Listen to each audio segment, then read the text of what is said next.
All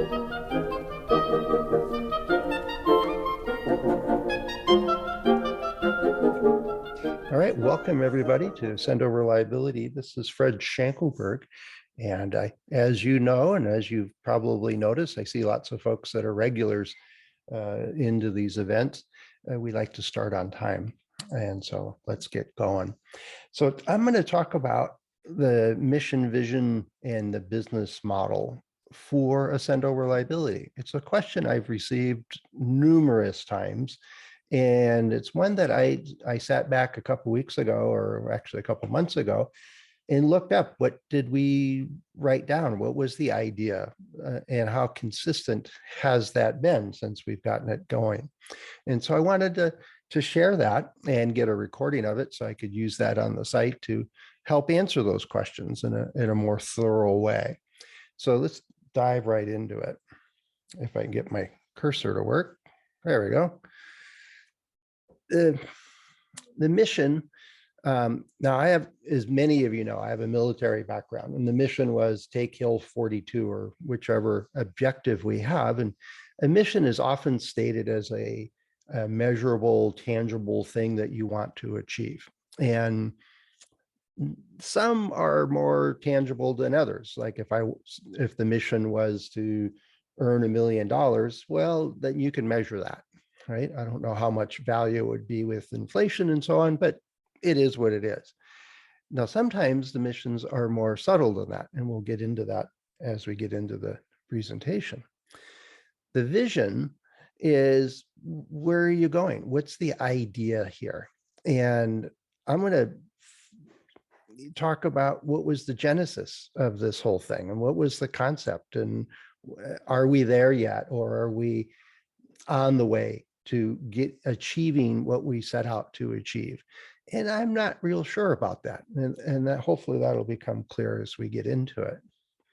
And then the other part that it was one of the first questions I got that kind of set me back on my heels a little bit was, well, what is this thing? You have this cool website, you have all this content. Where's the business model? How do you make any money?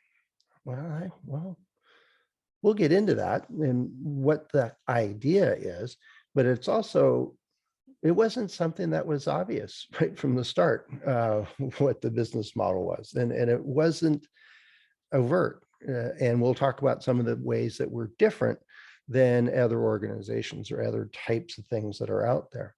And I'll get into what we do get paid for and how that works into the way this site is set up and run.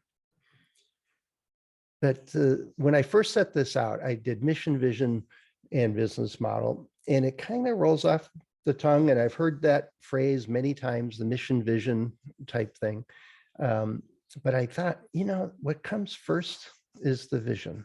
What is it? What's the idea? So let's talk about that briefly as we get started.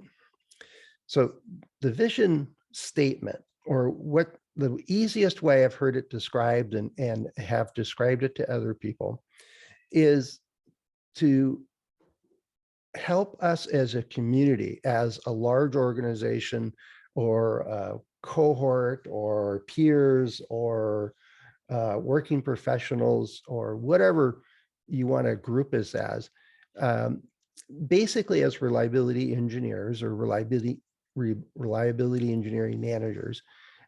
We have a role to play in the organizations that we support or work with or consult with.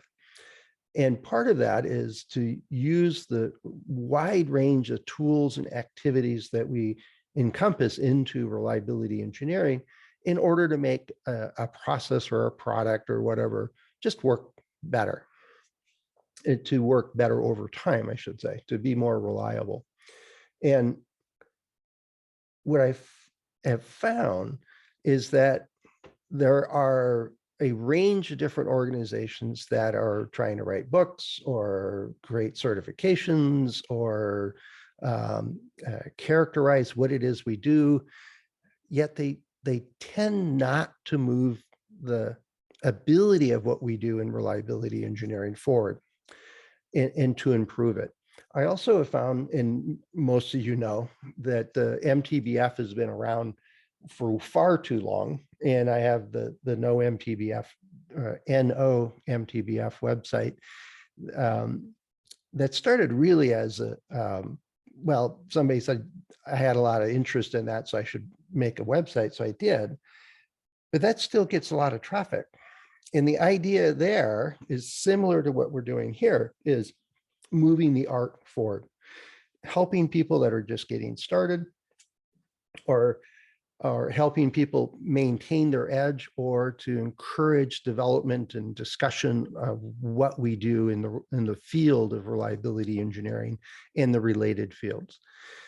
But the difference in the vision statement is that it's not just from one person's point of view, or from one vendor's point of view, or from one organization's point of view. The basic underlying vision of this is that we all do better if we all contribute to it. If we all work well together, including with competitors, to improve the sharing of knowledge and improve the way we solve problems. And by doing so, it takes parts of what's really good about conferences and just keeps it ongoing, right? And we'll get into some of the differences between what we're doing here and other types of organizations. So one of the things, and I mentioned it earlier, is I do get this question, is what is this site? What are you trying to do here? And it's different. Well, one of the things I ran into was when I was with ASQ and as a volunteer and in the reliability division, which now I believe is renamed the Reliability and Risk Division, we tried to share some information from, I think it was SMRP, or there was some other paper or a conference that was coming up that would be of interest to the people in the division.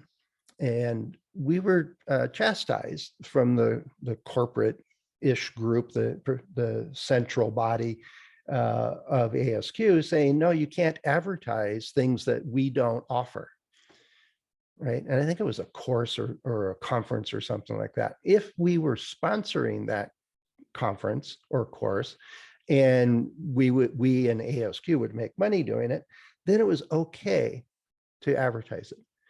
But if somebody called me and said, hey, I really want to learn about data analysis. Well, we don't have a good data analysis class offered by ASQ, but I happen to know about this person that offers a really good course on it. Why don't you call them? And so we put it online. We were getting those kinds of questions pretty regularly. So we were promoting other solutions to people's problems and the answers to their questions, and questions such as, where do I find a good book? Where do I find a good conference? What, for my circumstance, my situation, what's a good resource? And so we started sharing that information, despite the adverse feedback from the, I'm using air quotes here, the organization. They didn't get it, that if we help people, they do a better job, right? And the most indirect way or direct way that we benefit is that our cars work, our phones work, our telephone, our electrical grid systems work. If we help each other do the work of a reliability engineer in a meaningful, effective way, we all benefit. Now, that's a different benefit than what ASQ headquarters wanted. They wanted to see dollars in the till. And I'm like, well, that's not the point. We're a bunch of volunteers. You're not paying us. We're trying to help our peers do a better job of what they do. And if we can help them answer questions or find the right resources for what they need, well, that's the idea. That's the vision here, is why are we doing it?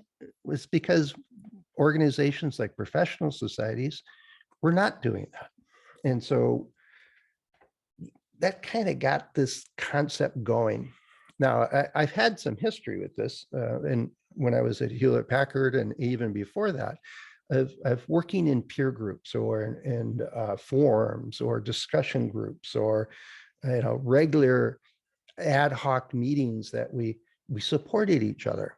And that sense of community, that sense of having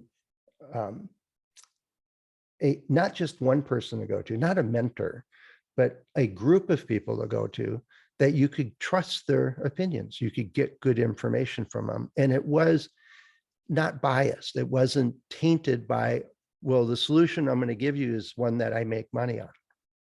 So if we strip that away, that's where this vision comes from and how it takes more shape in a large degree.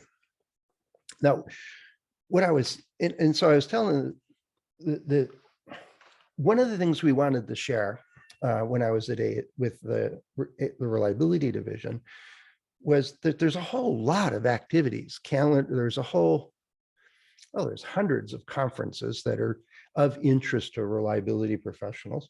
There's hundreds, if not thousands, of courses and seminars and workshops and meetings of one sort or another. And so we started gathering that information. And I had been gathering this kind of stuff for decades. Back when I was at Hewlett Packard, it was one of the roles I had, was to be aware of and to be able to recommend a good course or a good conference for somebody. And so ASQ had a website that had a really nice calendar function. And I thought, why don't we populate that with the activities that would be of benefit to anybody interested in reliability? Well, it happens that there was only like 3 conferences ASQ was involved in. And if we listed anything beyond that, it got deleted. They said, that's not one of our events. So we created our own website, reliabilitycalendar.org, I think we called it. Now it's part of Accendo. And at one point, I haven't looked at it lately. I should probably pay more attention to who's contributing and how often. But at one point, we had over 20 people contributing to the calendar from around the world, adding call for papers, adding conferences and courses, meetings, events, workshops, pretty much anything that would be of interest to a reliability professional. And to this day, it's still alive and active, and it's one of the most visited parts of the site. It's just a listing of what's going on. And it gives you a one-spot stop to see what's going on. It doesn't cost anything. It takes a little bit of energy and effort to put together, but it saves you from having to subscribe to 47 different organizations or lists or whatever, or search and search and search and try to find the right thing that you wanted. Well, trade magazines, they tend to advertise the ones that they're sponsoring, right? Or they get paid as an ad to list a conference or a workshop or an item. Some of them, not all, but some of them will do like news items. There's a press release of a conference coming up or a meeting coming up or something like that. But those are getting rarer and rarer. Usually the trade magazines are, I can't speak for them all because I don't subscribe to them all, but many of them will promote things that their advertisers are paying for, or people pay them directly to put into their journal. Technical journals, they tend to stay academic. Sometimes they list openings at different universities or different companies. Some of those are paid position or paid additions to the journals as a way to defer their cost. But they don't tend to be frequent enough or current enough to keep track of everything that's going on. And it's not really their primary purpose is to do that. Professional societies and like ASQ and SMRP or IEEE or there's dozens and dozens of that are out there over and over again. And it's not just ASQ, because I've approached dozens of professional societies saying, hey, we'd love to share what you got coming up, which on your calendar. And they're like, oh, that's great. That would be wonderful. well, could you put a link back to us, or would you promote our activities? Oh, no, we can't do that. We can't place anything on our site that's not ours. And it's been over and over and over again. And the same or very similar for professional services or vendors. If I'm making a accelerometer, that's all I'm going to talk about. And I'm going to write articles about using the accelerometer. And by the way, we make one of these and you should buy it. And some of them are just straight over the top advertising all the way through. Now, some professional societies and some companies do actually provide really good content, right? And then they'll happen to have an advertisement or saying, hey, if you want to learn more, go here. And that's great. There's lots of good information out there, but it's scattered all over the place, right? And different companies, depending on their intent and content marketing, will pay attention to it for a while or not, or they'll come and go. Recently, there's been a couple of organizations. One is Reliability Connect. I believe that's the name of it. I should have written down the website. It's in Australia based, but they're worldwide. And they've built a pretty strong community of reliability practitioners, and they have a variety of events and conferences and courses and all kinds of stuff. They do tend to promote their own material quite a bit, but they do offer a lot of great information.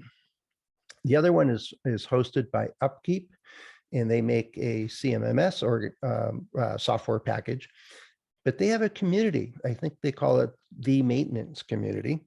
And it's got a handful of really excellent contributors, people I know and respect greatly, that share on a regular basis in webinars and conferences, or not conferences, but webinars and workshops. And inside the community, it's not obvious that it's an advertisement at all. I mean, the logo's here and there, but it's not by any means in your face. It's actually a good sharing community and forum and discussions, and it's a good place to go ask questions, especially on the maintenance side of reliability work. And it overlaps quite a bit with just pure maintenance activities, but it also gets into the reliability aspects of it quite a bit. Those are recent activities or recent breakthroughs that I've noticed. I'm still looking for more, and I'm happy to mention them because they are aligned with the vision that together we can actually do a better job. And so the trends I'm seeing is that the trade magazines are all about banner ads and ad placements. The professional societies are really want to have the return on whatever they promote. It's kind of frustrating to me, but that's what they do. And those organizations, even though they're similar in scope and nature, or their vision of helping other people learn the trade, they tend to put constraints on themselves that gives them either a conflict of interest or gives them a muted presence in able to help people find the appropriate solutions. So let me pause there for a second and look at the chat window. Even though the statement is really a simple statement, it hopefully comes across as what I'm really trying to say. And I'm not sure of how I could rephrase it. And Larry, you're exactly right. It's light a fire or spark, initiate or ignite is the Latin for, or Accendo is Latin for.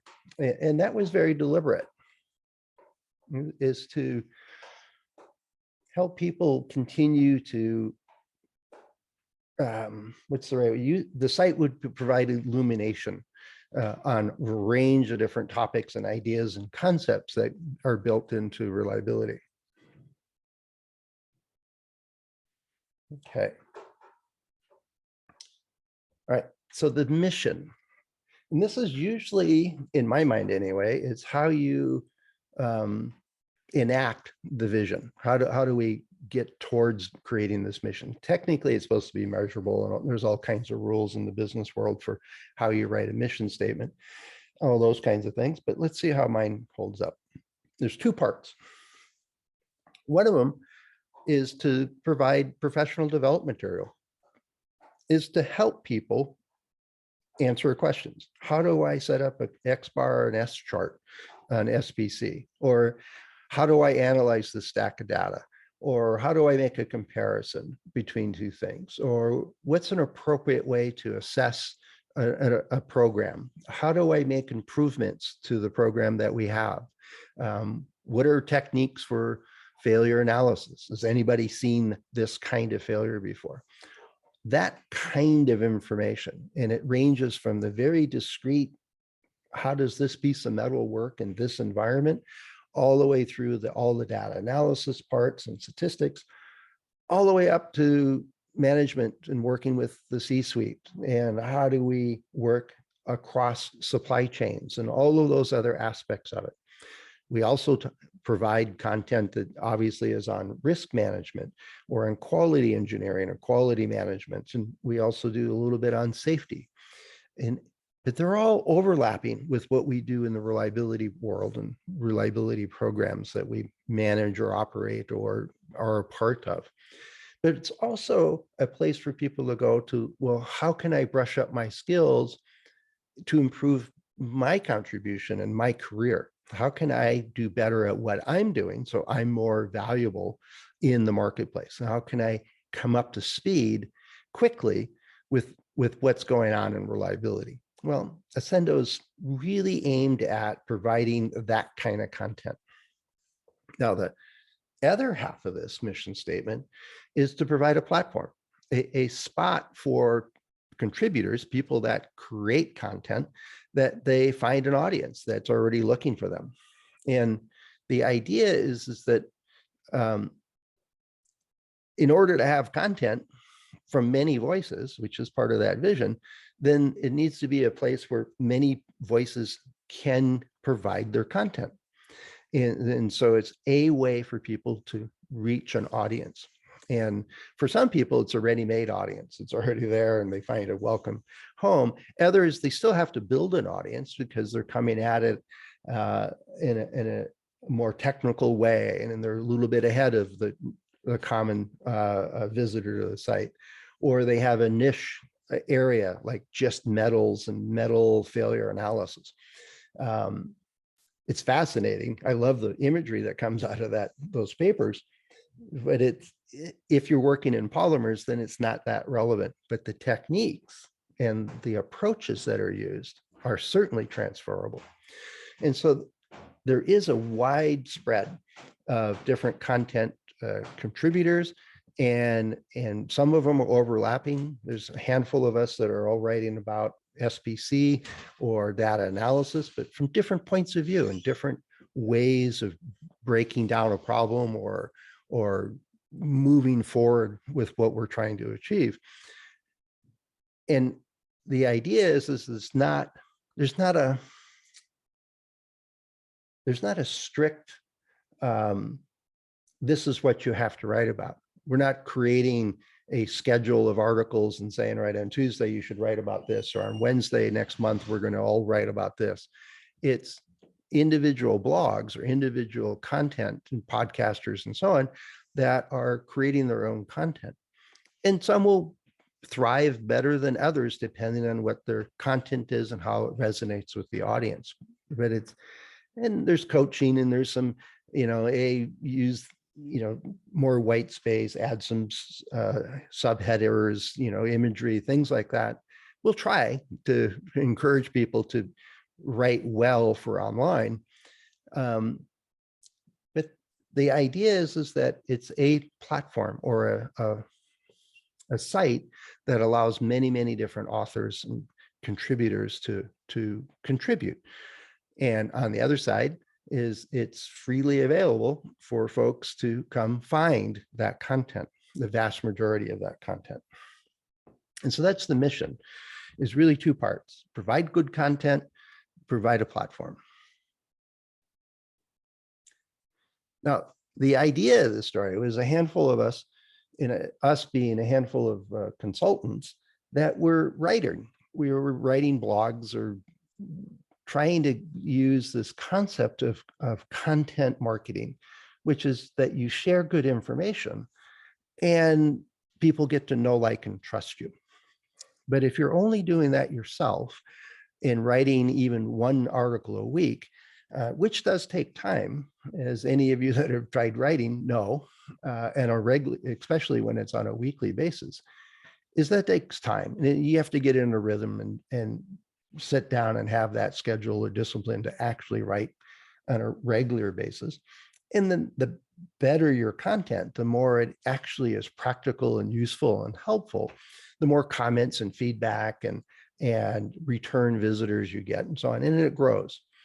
But doing that individually, as a handful of us noticed when we were talking about our various efforts to write, found that we were just invisible to Google.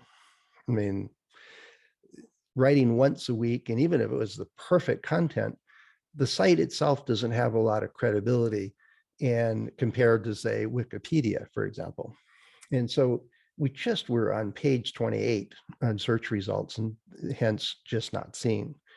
And so the idea was, well, what if, 4 or 5 of us got together and we had an article posted every day and we just put it all on the same site? Now we have a steady stream of content. We're not always on the hook to always write every week, which took a little burden off. But we would steadily have content. And the other benefit was that if some of the audience coming to see what I'm writing about, if they would, oh, what's Larry writing about? Let me go check that out. Oh, that's an interesting title. Let me see what that is about. I think we just published our 324th, I think, weekly update, because very quickly we found that, well, we wanted email addresses. Maybe that's what we're charging people for, is not monetary, but a little bit of attention and permission to be in their inbox. And what we were going to send them. So on a weekly basis, we'll take what's new on the site. What are the new articles? What are the new podcast episodes? What's the new webinars? What's, handful of different bits of information. And we would send that in a weekly newsletter. So we've been doing that 320 plus weeks now. And it's a testament to how much content is showing up on the site at this point, we've had over 40 different contributors at one point or another. I think there's 20 or 22 active right now. And just in the last couple of weeks, there's about 7 new contributors coming on board, and they're excited about their content as that gets going. But the original idea was that, well, it's a site with multiple voices and multiple ideas and different ways of solving similar problems, and with an overarching guide that it's practical, useful, and helps people move forward. Now, it's different than Udemy or EDX, which are courses generally. But it's similar to Udemy and EDX because there's multiple voices. There's multiple organizations and individuals contributing content to those sites. EDX is free. Udemy doesn't cost a whole lot. Yet they don't really cover reliability stuff. EDX has had some really nice basic statistics courses and had a few really nice data analysis courses. And there's a handful of reliability and quality related courses these days on Udemy, but that's rare. That it's really, they're not focused on reliability engineering, and they don't need to be. They're wide open platforms that talk about all kinds of things, from macrame to candle making to hard sciences and everything in between. Now, conferences, I think RAMS is coming up here in a couple of weeks. It's a great place to go to get lots of papers, to meet lots of people, to rub shoulders with lots of people, but it's once a year. And outside of that, there's a lot of work that goes into creating the papers and the technical presentations and the workshops and tutorials and everything else, but it's only once a year. And we move too fast for that. We need answers today. And so part of the idea was when I was with the reliability division, one of the most common questions we got was, how do I best prepare for the CRE exam? Well, the best way to prepare is actually do really good engineering work where you're working, so you get to use all of these various tools and become very familiar with them, which is great, right? Yet, where do I learn that stuff? Well, the conference happens once a year. You can get a bit of it there each year, or you could take some courses, right? If it's scheduled, if it's in your area, if it fits your timeline, if your company will pay for it, if it's important enough, you'll go make that happen. But there wasn't, what's the formula for the upper and lower control limits on a X bar S chart?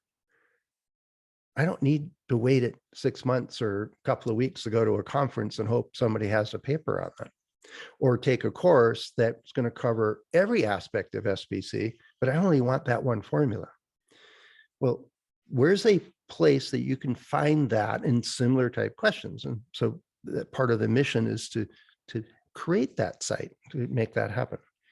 Now, universities, you're going to get a great education in a broad range of courses, and some are more academic and some are more theoretical and some are very practical and some are focused on, I think on Accendo, we've listed like 15 or 20 different university programs, and each has a slightly different approach to what they do.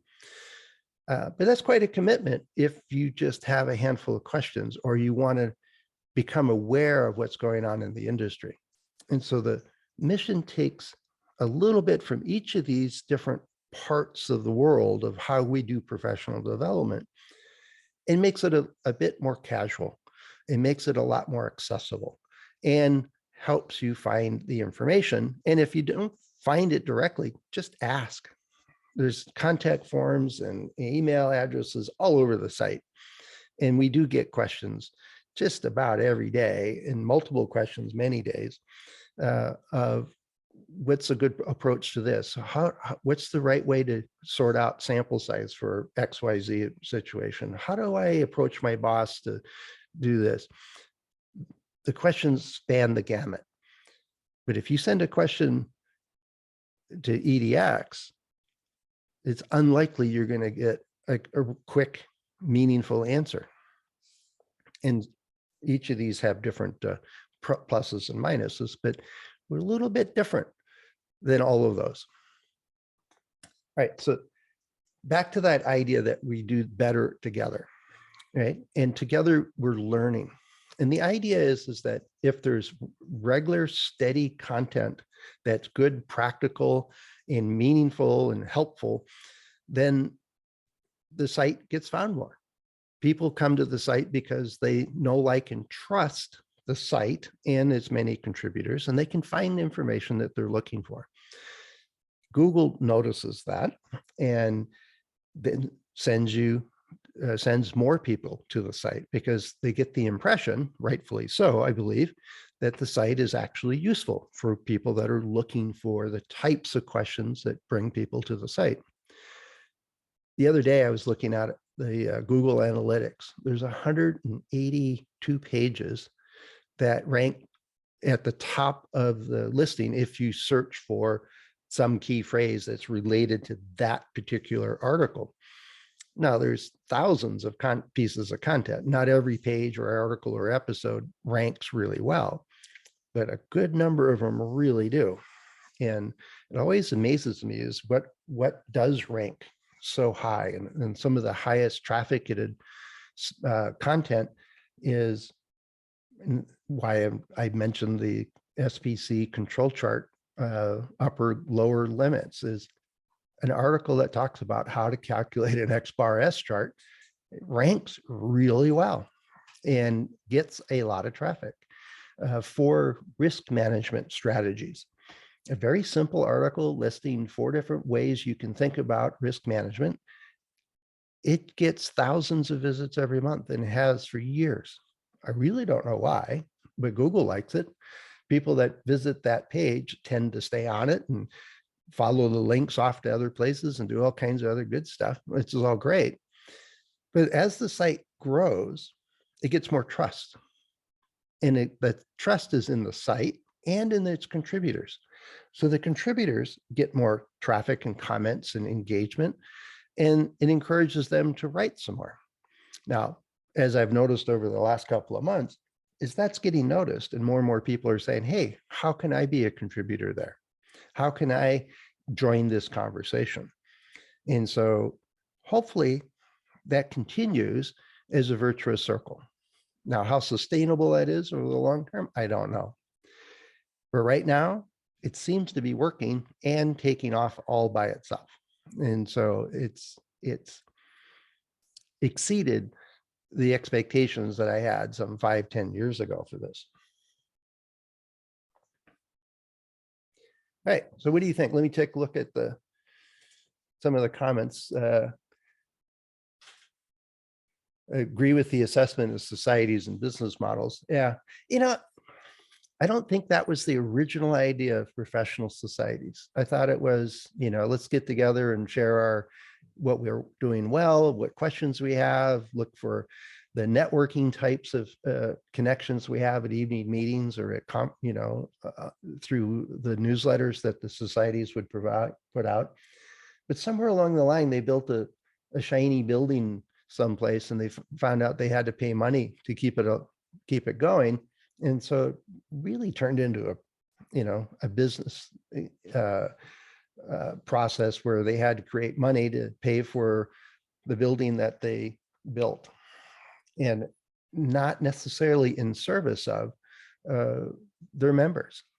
And once that gets disconnected, it's really hard for them to get back. And so rather than try to fix it, well, we'll just create our own site. We can do that.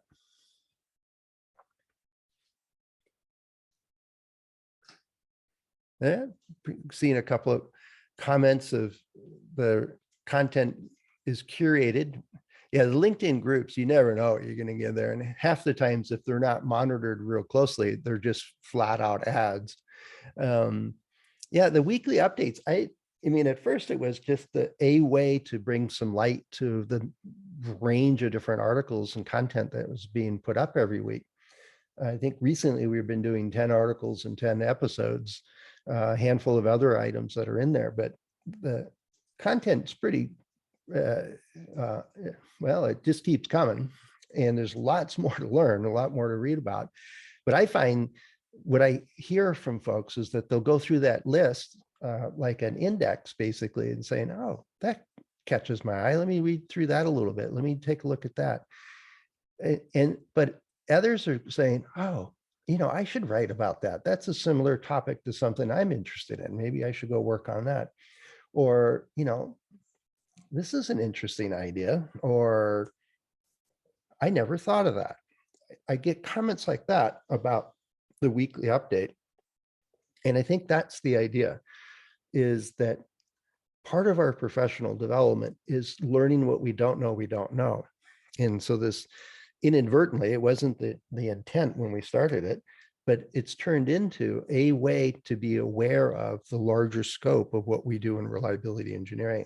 There's no way I could have written that myself or even planned to do that. But I'm getting more and more feedback that that's part of what that process is this weekly catalog of content of different thoughts and ideas and processes and procedures is providing a steady awareness of the range of different tools and activities that are going on. All right, so the business model. Business model is probably not even the right phrase for it, but since that's the way I get asked that question, that's what I'll answer. But what we're really trying to do is content marketing. And the idea of content marketing, from the way I understand it, is that as you provide good, practical, useful information that people can go execute, calculate the limits on their confidence and their control chart, or estimate a sample size, or does this Weibull curve look right, and ways to assess that and get those kinds of questions answered, that they can go do something different today or improve what they're doing today, that allows the reader or the listener to know who you are and how you go about solving problems and how you approach different challenges and tasks, and how do you find a new position, for example, or whatever you're writing about or talking about. The listener or the visitor gets to know you. And if that resonates, if it's a regular, useful content, practical, useful content, people tend to like that. I know I do. When I find a resource, whether it's on how to do training content, or if it's on presentation skills, or on data analysis skills or statistics, the ones that are useful, that resonate with me, that they help me understand an issue or solve a problem, I like those, right? And over time, then I trust them. I trust that person, and I trust that site. For years and years and years, I would go to Weibull.com because I knew a bunch of those people there, but they also wrote just detailed documents about how the data was analyzed, the formulas and the procedures and the techniques that was behind their software. But it was written by, here's everything you wanted to know and a lot you didn't know you needed to know about, say, the Weibull distribution or the log normal distribution, the exponential distribution, and so on.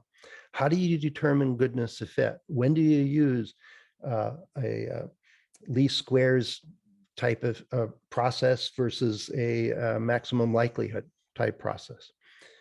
They answered and talked about a lot of that stuff. And part of it is that then, other than, push this button, you get a graph, it was, here's what this graph means. So I got to really trust that software because I had a sense of how it worked and how detailed the thought process was that went into it.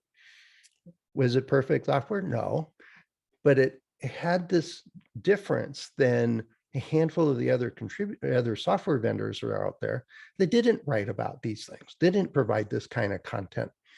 And so it was a difference. And so the idea of content marketing is that providing good practical content allows people to know, like, and trust you. And at that point, the trusted people come back. They might, and I found this when I was at Hewlett Packard, and I learned it from Dick Moss, is that we had a discussion forum, an email list that you could ask questions and you would get an answer. And it was usually by multiple people on the list that would provide usually really good answers.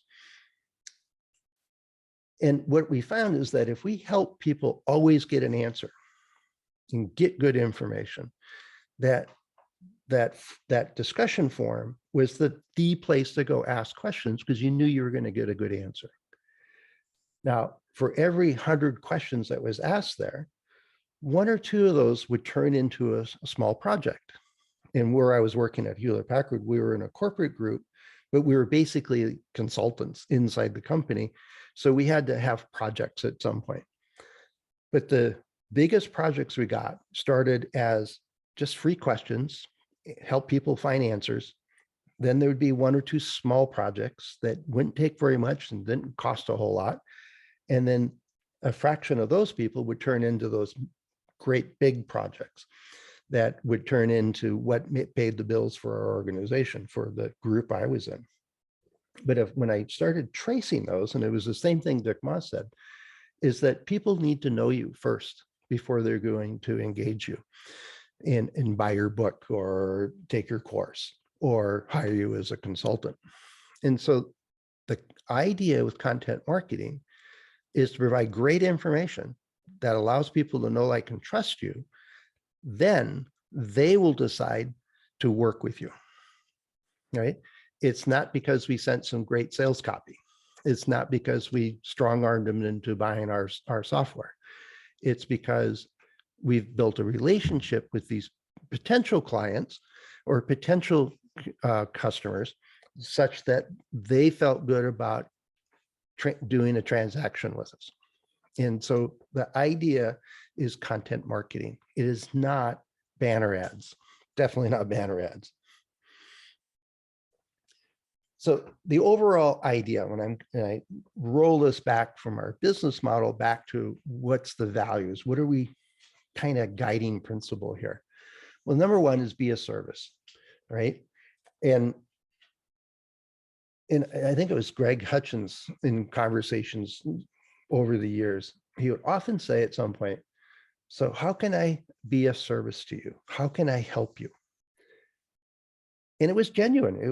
It wasn't a sales gimmick or anything else. We were talking regularly and enjoying our conversations and debating the future of quality and all kinds of other things. But we're both had similar websites. This is more on risk and risk management type stuff and has a stable full of regular contributors to the site. And we share ideas and resources on a regular basis.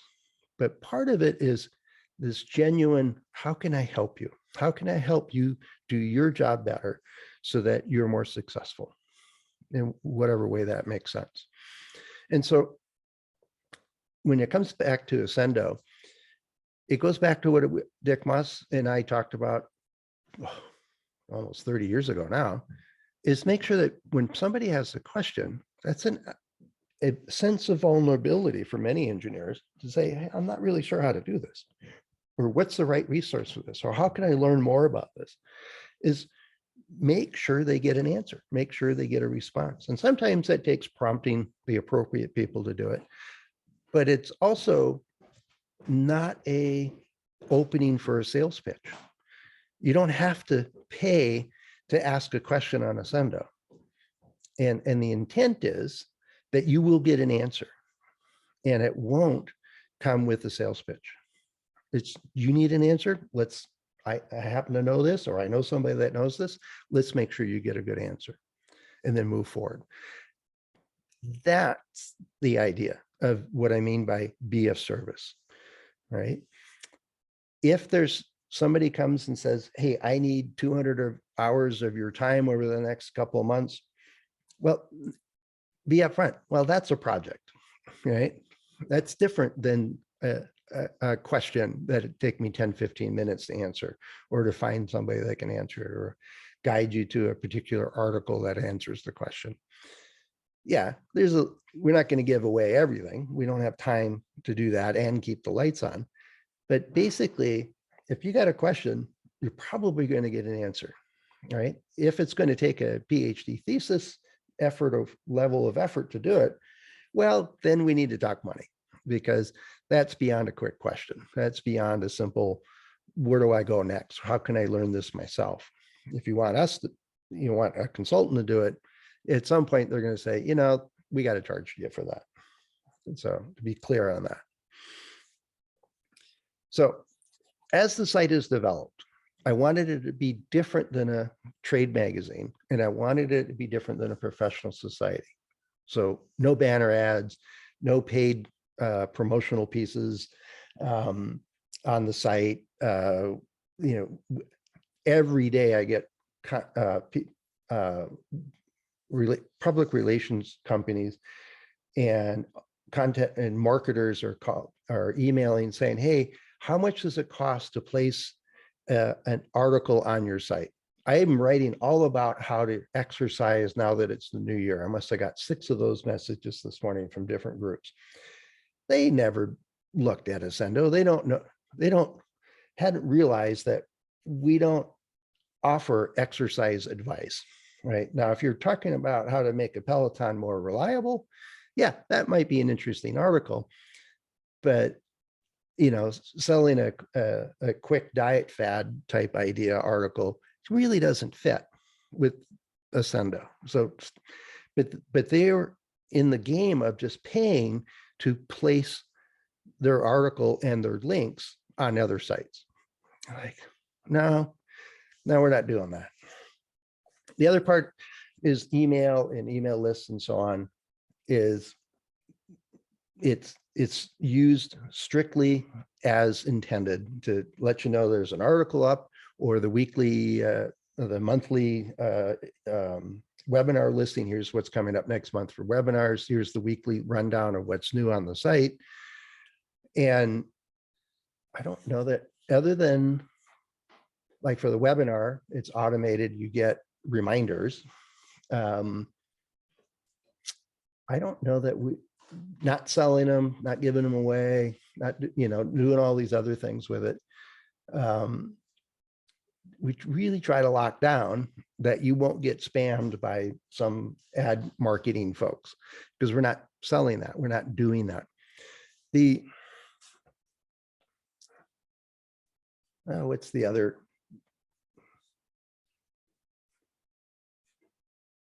So there's email, advertising on the site, we're just staying away from that.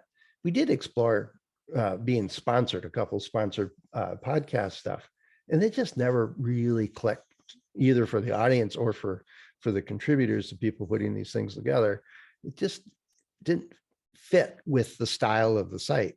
And so we shied away from doing that. And we get offers for paid promotional stuff, but no, we just don't do that.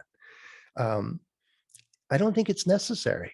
And you've all been to sites that have pop-ups and slide overs and flashing doohickeys and stuff. And luckily that's really been found out to not be terribly useful. So you don't see as much as you used to, but some sites within the reliability world still do that. And I wish they'd move on. All right. The free part of the site,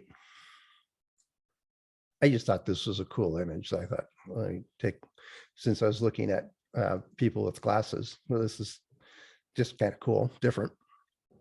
The free stuff is intended to do that mission, is to provide practical, useful content over a wide range of topics related to reliability engineering and our related disciplines, and in podcasts and webinars. But the idea is that those are all free. They're free for contributors to put it out, to contribute to the site. It's free for people to visit those. And the intent is that virtuous circle is the good, practical, useful content that can be readily found and accessed without much of any to do to other than wading through the Google search,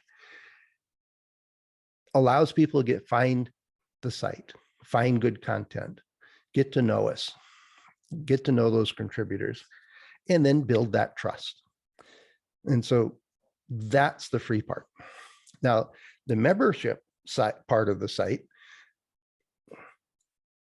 it's been a long experiment, and I'm fading away from it because it was, the intent was to make it a velvet rope, that there was some benefit to signing up and becoming a member.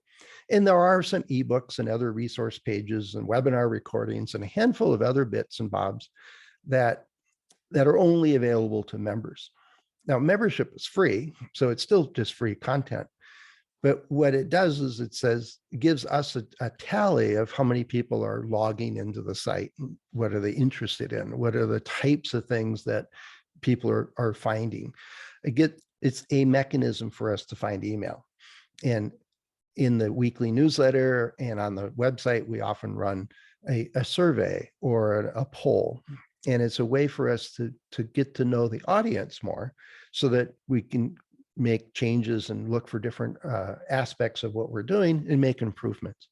And so between the membership access and the email list type things, it allows us to understand the audience a bit more so we can continue to make improvements. We're also looking at Google Analytics, which is in the background, looking at how many people visit a particular article per day and so on, those kinds of things. But those are all free, which is the vast majority of the content on the site. I think we're up over 2,500 articles or posts and over 1,700 podcast episodes. And we're just adding a couple more podcasts this week that I'm very excited about. And a handful of new articles are series are being added. So these numbers are just steadily going to continue to grow. and continue to provide great info.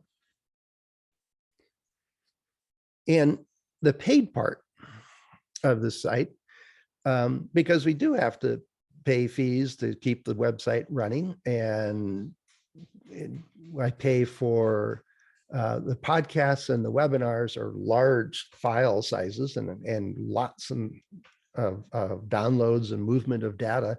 So we use AWS, Amazon's AWS S3 system, as a pretty cost-effective way to quickly deliver this content. And so courses that are on the site are also large file sizes. I think the site is close to 15 not terabytes. It's, yeah, 15. Yeah, I think tera is the right word. It's the one above billion. We've got a lot of content on the site, and a lot of video in the courses and in the webinars, and a lot of audio files in the podcast and some of the courses, and lots of PDFs and articles and content, images and supporting those content. And so we quickly ran out of space on the server, and it slowed the site way down. So we offloaded a large part of the large files to AWS, and that's like $50 a month right now.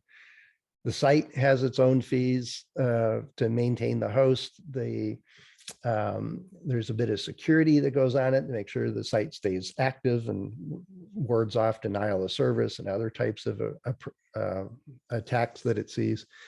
So there's a handful of costs that does take a little bit of money, and that's not counting anybody's time by any means.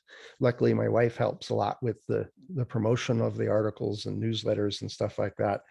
But we end up spending quite a bit of time just maintaining and updating the site. And so we need to make some money to offset these costs. So if you are on the site and you see a book, it almost always has an Amazon link to it. And we have an affiliate relationship with Amazon such that we get a small commission if you go ahead and buy that book or buy something else within, I think within an hour or 2 hours, whenever you visit that. If you click through to Amazon from the site, we get a small commission. And some of the courses, like Nancy Reagan's course, is she hosts on her own site. And we have an affiliate relationship with her where we get a referral fee. So if somebody buys that course coming from Accendo, we get credit for that. The Ray Harkins has got, I think he's up to 5 courses now. They're on Udemy. And again, we get a commission for those. He puts a affiliate tracking link on the site that then recognizes when somebody clicks through from Accendo. And if you buy the site or buy the course, then we get a commission. But Ray and Nancy don't have to pay us to list their course. It's free to get listed. But if you want to be promoted, then there's that referral fee. All right, the calendar lists all this stuff for the ones that are scheduled. But to be listed under the courses, we ask for a referral. So that if you end up selling something because somebody is coming from Accendo, then we get a commission. And so that's been working rather well. Now, we also have a couple of courses directly on Accendo, and I'm hoping to add more. I've been saying that for years, but it's more difficult than I thought it would be. But the courses that are hosted on Accendo, depending on how much work we're doing on Accendo or where it was founded, the referral fee or the fees that come to Accendo varies. The CRE prep course, which is my own course, I obviously then keep 100% of that. And it does well so that it helps really pay for the site and keeps it going. And only have to sell a handful of courses for that to actually work. The courses by Stephen Wax, we did a lot of the production work and hosting of those courses, so we get a significant referral fee for those ones. Now, the ones that I really have vague and only anecdotal evidence is the consulting part. Remember, this content marketing is know, like, and trust. And part of that is that if you really know, like, and trust that particular vendor or author or consultant, you might do business with them. And over the last couple of years, I know that we've generated for a handful of consultants that I'm aware of, and I'm not aware of all of the business that may have come through their exposure through Accendo. It's been in a range of about $500,000 a year. Now, we don't always get and rarely get a commission through those, because if you really know somebody and you call them directly, I wouldn't know that. The Accendo wouldn't know that. That's okay. The part of the idea of this virtual circle is that this content marketing works if we've got good, solid content. And so if it's beneficial to the contributors, then there's an encouragement for them to continue to contribute meaningful, practical content. And so the idea of this all ships rise with the tide is great, but the site is not a clearinghouse for consultants. It's not its purpose. The purpose is to be of service.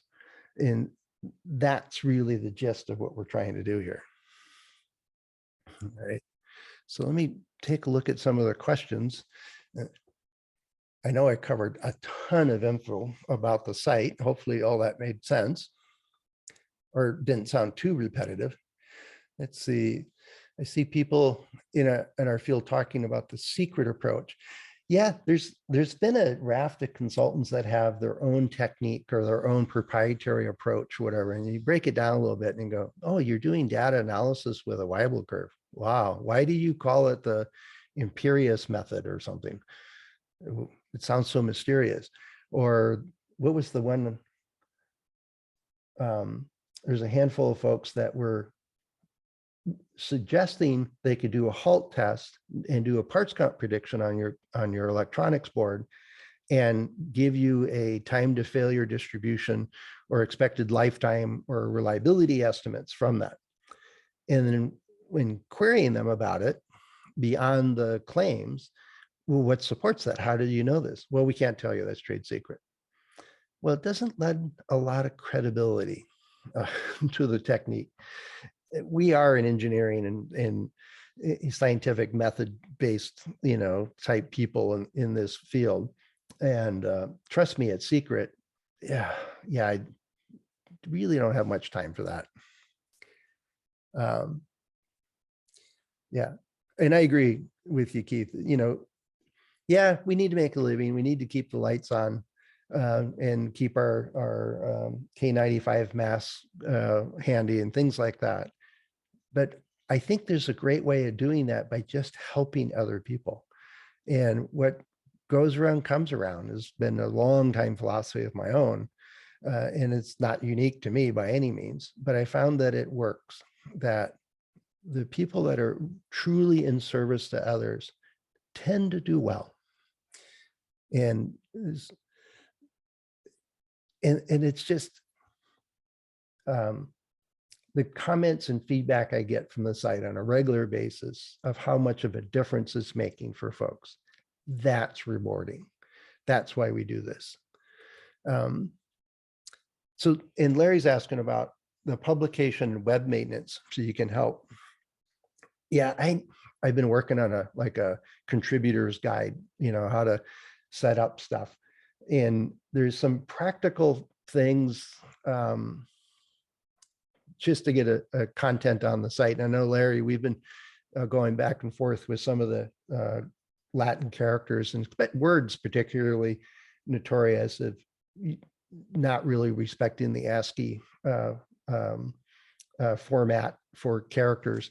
And sometimes it's just a difference in fonts that are being used, those kinds of things that doesn't translate well. But there's practical ones on just getting the characters on the screen in the right order, and images in the appropriate size and formats and so on. But there's also the content marketing of titles and subtitles and the craft of writing. Then there's another one about how do you write something that does well with the search engines? How do you craft something so that Google and the other search engines know what it's about, so they can match it up to the people's questions or queries that are being made appropriately. And then there's another level of what are you trying in the writing or in the podcast? What are you trying to achieve for your listener, for your reader? Are you trying to move them from one spot to another? What kind of questions are you trying to form them? So I won't say I'm even halfway through with a style guide for that, but it's in the works, and I do expect to put that up on the site and share it with all the contributors. The publication part is pretty simple. We found that if you publish between 3 and 4 in the morning, West Coast time, it hits the East Coast just as they're starting their day, hits their inbox, which is where the bulk of the audience is along the East Coast of the US for all kinds of reasons, but it's around the world. But that's when we decide to publish, and have surveyed it a number of times and find that the biggest open rates are when we do that. First thing in the morning, Diane sits down and looks at what's new today, and then puts it out on LinkedIn, puts it out on Twitter, shares it a handful of times in those two platforms over the coming week, and then also adds it into the weekly newsletter, and that goes out on Sunday afternoon. And every now and then we feature somebody in the newsletter, or we'll do some extra promotion one way or the other, but it's pretty streamlined by and large. The easiest thing in the whole process is focus on writing good content that makes a point, that's useful and practical. And the rest of it just kind of happens at this point, although I know Diane some days spends more time than others making this all work. And then it's, as you get questions or as you get comments, respond to them, help people get answers. And those two parts, write good content, or, create good podcast episodes, and answer questions, help people along. That's really the gist of what we're trying to do on the site. Let's see. All right. Well, actually went over a couple minutes here. Thanks for sticking around. Let's see what else I have on here. But that's the idea, mission, or the vision, mission, and business model for Accendo. Hopefully that all makes sense. And if you do have any questions, I'll stick around once I end the recording here. I'll stick around if there's anything else coming up. Or you can just, as always, just drop us a line, get in touch, and we'd be happy to talk things through. So with that, have a great rest of the Tuesday.